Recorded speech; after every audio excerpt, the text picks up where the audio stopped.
Your dog spends the entire day waiting for you to get up.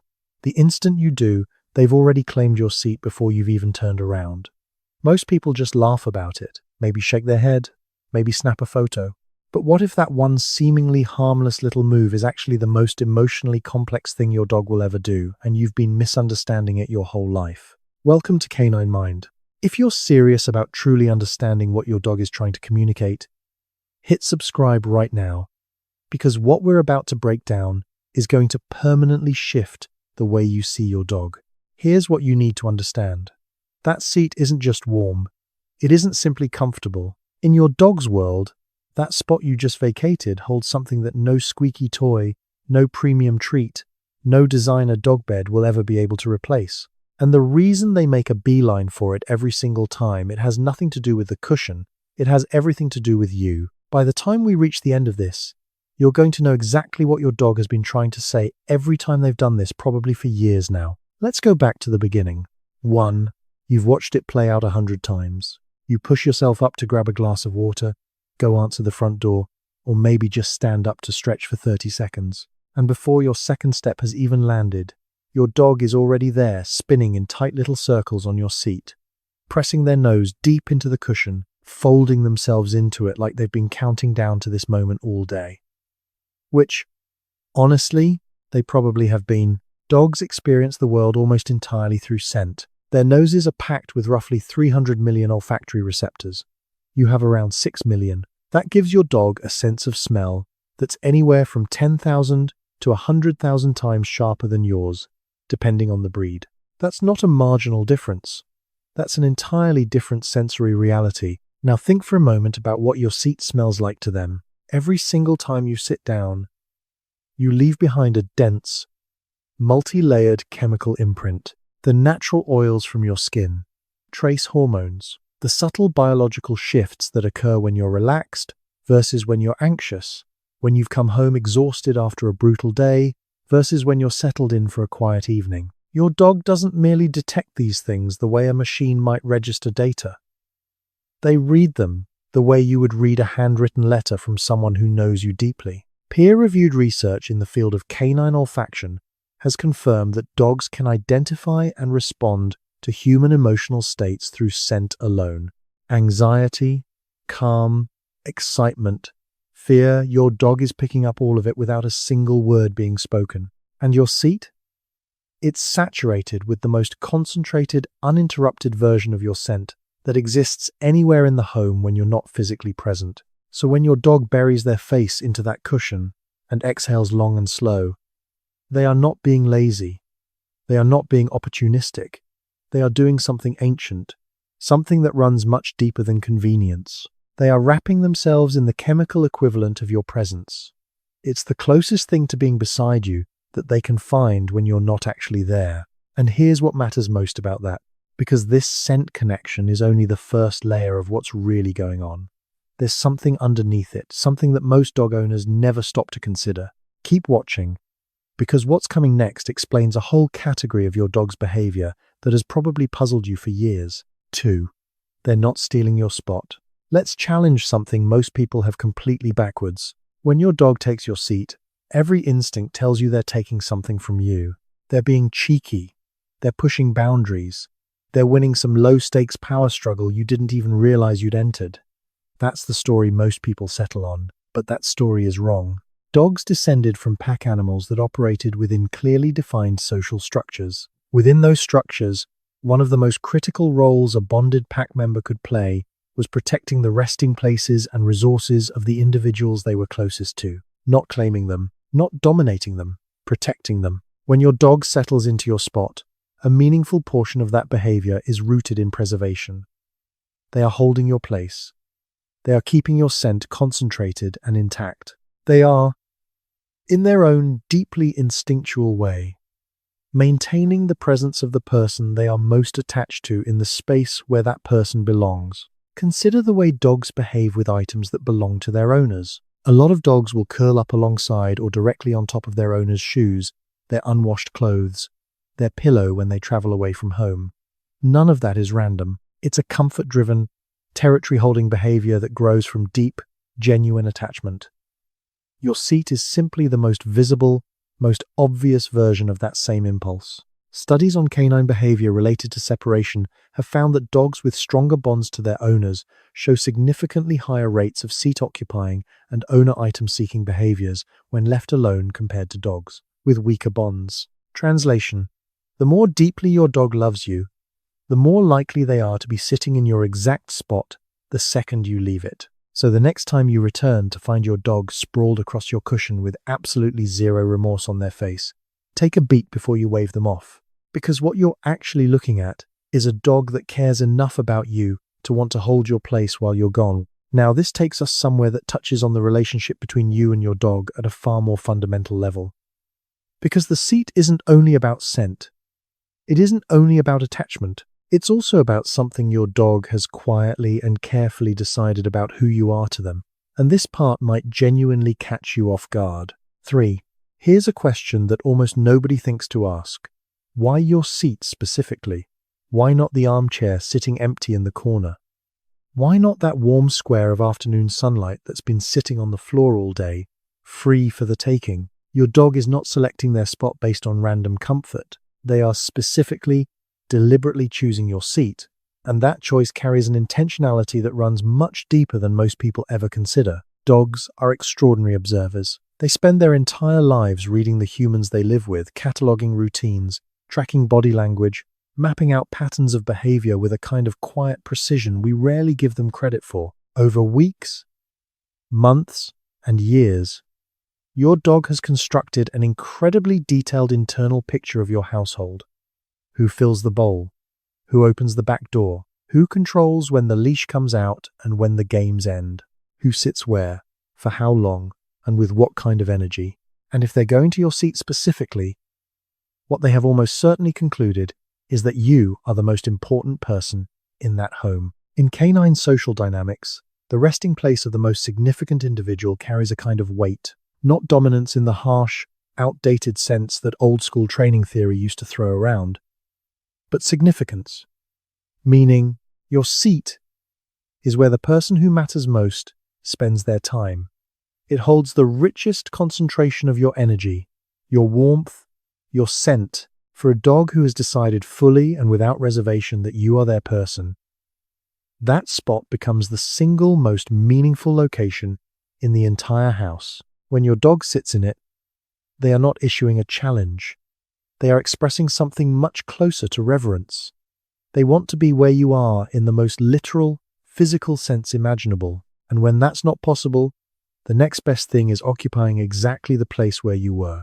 Canine behavior researchers have consistently observed that dogs living in households with multiple people will almost always gravitate toward the seat of the person they share the strongest bond with, even when other seats are just as warm, just as soft, and just as available. The bond is what drives the decision, not the comfort. Let that sink in.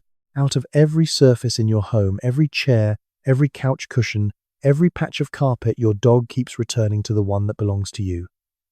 That's not accident. That is a deliberate, emotionally motivated choice. And what we're building toward, what all of these layers are converging on, is a conclusion about what this behavior actually means. One that most dog owners spend years completely missing. We're getting there. But first, there's something physical happening that you need to understand. 4. Press your palm flat on your seat right after you've been sitting in it for an hour. It's warm. You already knew that. But what you probably don't know is how significant that warmth actually is for your dog from a purely biological standpoint. Dogs have a naturally higher baseline body temperature than humans. The average person runs at about 98.6 degrees Fahrenheit. Dogs typically sit between 100 and 102, 5 degrees. Their metabolism burns hotter. Their body's preferred environmental temperature is correspondingly higher as a result.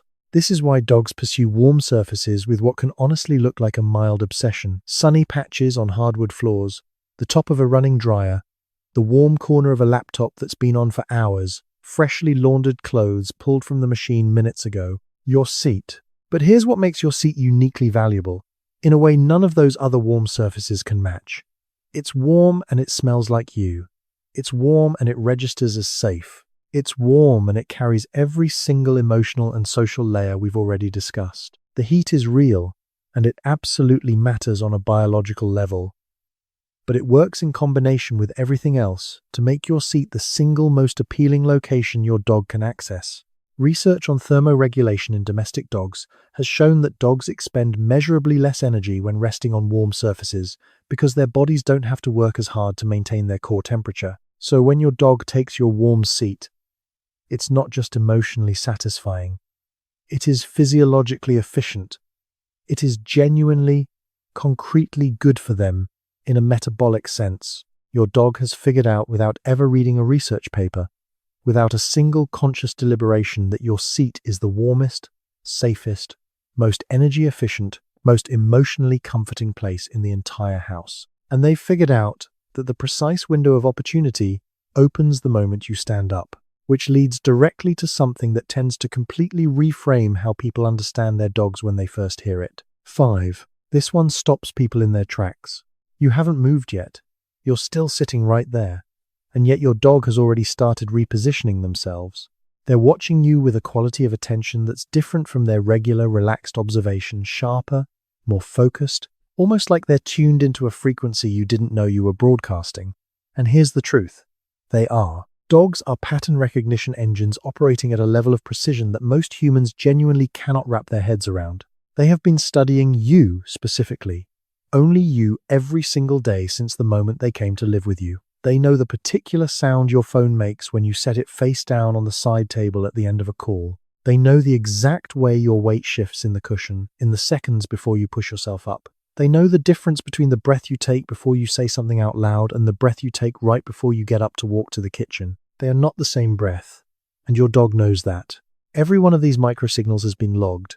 Every one has been connected to an outcome, and over months and years, your dog has assembled a predictive model of your behavior that is honestly more precise and detailed than anything you've consciously built about yourself. Landmark research in animal cognition, including studies specifically focused on dogs' ability to anticipate the behavior of their owners, has repeatedly found that dogs can predict routine actions with remarkable accuracy, based on environmental cues that humans produce completely without. Awareness. This is part of why so many dogs appear to know their owner is coming home before the car has even pulled into the driveway. They've mapped the time of day, the ambient sounds, the subtle shifts in household energy that consistently precede your arrival. That same process is happening in real time on your sofa. Your dog isn't reacting to you getting up. They're anticipating it. They're already in motion based on signals you transmitted seconds or even minutes before you made any conscious decision to move. By the time you're fully standing, they've already calculated the angle, closed the distance, and claimed the spot. This is not your dog being a nuisance. This is your dog deploying one of the most sophisticated cognitive skill sets in the entire animal kingdom, applied entirely to the question of where they're going to take their next nap.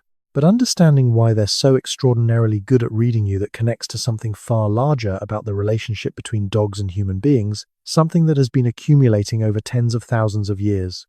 And truly understanding it changes the meaning of everything we've covered so far. 6. Here's something that used to be genuinely contested within animal behavior science, and is now increasingly accepted as established fact. Dogs don't simply observe humans, they learn from us. They model their own behavior on ours. For a long time, the prevailing scientific view was that social learning of this caliber, watching another individual and intentionally replicating their behavior in new contexts, was something that occurred primarily among primates. Dogs were understood to be skilled at reading human social cues. Sure, but actually absorbing human behavioral patterns and applying them in a meaningful way? That seemed like a reach. Then researchers started looking more carefully. Studies conducted at institutions, including the University of Vienna, demonstrated that dogs engage in what's formally known as observational learning. At a surprisingly sophisticated and nuanced level, they watch what their owners do. They build associations between specific behaviors and specific locations, timeframes, and outcomes. And they apply what they've observed to shape their own behavior in ways that go well beyond basic conditioning. Your seat is a perfect illustration of this process. Your dog has watched you return to that spot day after day, month after month. They've observed the way your body relaxes when you settle in there, They've noticed the extended, unhurried stretches of time you spend in that one location. They've registered the ease and comfort your presence takes on in that seat. And what they've concluded, at some level, is that this must be the right place to be. If you keep going back there, if that's where you seem most at peace, if that's where your most settled, comfortable, open version of yourself shows up, then that seat must hold something genuinely worth having, and so they go there too. This is also why dogs tend to mirror their owners' emotional states and energy levels over time. Calm, easygoing owners tend to raise calm, easygoing dogs. High energy, animated owners tend to have dogs that match that intensity. It's not purely a matter of compatible temperaments, it's active, ongoing social learning. Your dog is drawing cues from you constantly and gradually recalibrating who they are based on everything they observe in you. Your seat is just the most visible, most tangible expression of that process. They want to be where you are. They want to do what you do. They want to exist in the spaces you inhabit because you, specifically and entirely you, are the model they're using as a reference point for how to be. And this brings us to the final piece. The one that pulls everything else into focus. The one that, once you fully absorb it, will probably change how you see your dog for good. 7. Let's bring all of this together. Because every layer we've worked through, the scent, the warmth, the social learning, the pattern recognition, the attachment, they're all pointing at the same thing. Think about what vulnerability means for a dog. Dogs descended from animals in environments where choosing the wrong place to rest could have genuinely fatal consequences. Sleep is the moment of maximum exposure. It's when alertness drops, when the guard comes fully down, when everything that could be approaching has the full advantage. In the wild or even in the feral margins of domestic life, a dog that rested in an unsafe location, among the wrong individuals, at the wrong moment, was a dog that might not survive it. This is embedded in their biology at a level that tens of thousands of years of life alongside humans haven't entirely erased. Now look at what your dog is doing when they take your seat. They are choosing the spot that carries the highest concentration of your scent. They are choosing the spot, still holding your warmth. They are choosing the spot that represents the most complete, most available impression of your presence anywhere in the physical world. They are choosing to be vulnerable in the place that feels most like you, which means they are choosing to be vulnerable because of you, because of what you mean to them. Your dog could rest anywhere. There's almost certainly a dog bed somewhere in your home, one you paid real money for, that they walk directly past every single day. There's probably a sunny patch of floor that's warm and wide open anytime they want it. There might be an unused chair, a sheltered corner, a dozen other options that would work just fine. And they choose your seat. That is not convenience. That is not habit. That is your dog communicating to you in the clearest possible way their behavior will allow that you are their safe place. That your presence, even the residual, lingering impression of your presence, the scent and warmth you left behind when you walked away, is enough to make any location feel like shelter, that the world is manageable and comfortable and genuinely worth resting in, specifically because of you. Research on attachment in domestic dogs consistently shows that the quality and strength of the human-dog bond is one of the most powerful predictors of a dog's overall psychological well-being, their stress response, their resilience, their confidence, and their long-term behavior. Dogs with secure, deeply rooted bonds to their owners are calmer, more adaptable, better equipped to handle stress, and more socially at ease across the board. And the behaviors that express that bond, seeking the owner's scent, occupying the owner's space, staying close to whatever trace of the owner's presence is available, are among the clearest, most consistent signals of that attachment. When your dog takes your seat, they are performing one of the most powerful attachment behaviors in their entire repertoire. They are telling you, with their whole body and their deepest instinct, that you are the gravitational center of their emotional life. So the next time you walk back from the kitchen and find them settled in, staring up at you with those completely unbothered eyes, maybe don't rush to move them along. Maybe just sit down right beside them instead. Because what they're doing in that moment isn't rude. It isn't dominant. It isn't some minor power game you're supposed to win on principle. It's love. It's the quietest, most unguarded, most biologically honest form of love a dog is capable of expressing. They have taken everything that carries your scent, everything that holds your warmth, everything that echoes your presence in the physical world, and they've wrapped themselves in all of it. Because to them, there is simply nowhere else worth being. If this changed the way you see your dog even just a little, then this is exactly what Canine Mind is here for. Hit subscribe, because every week we go deeper into the science and the meaning behind the behaviors your dog is showing you every single day. Share this with someone who has a dog that takes their seat, because now both of you know what it's actually been saying all along. We'll see you in the next one.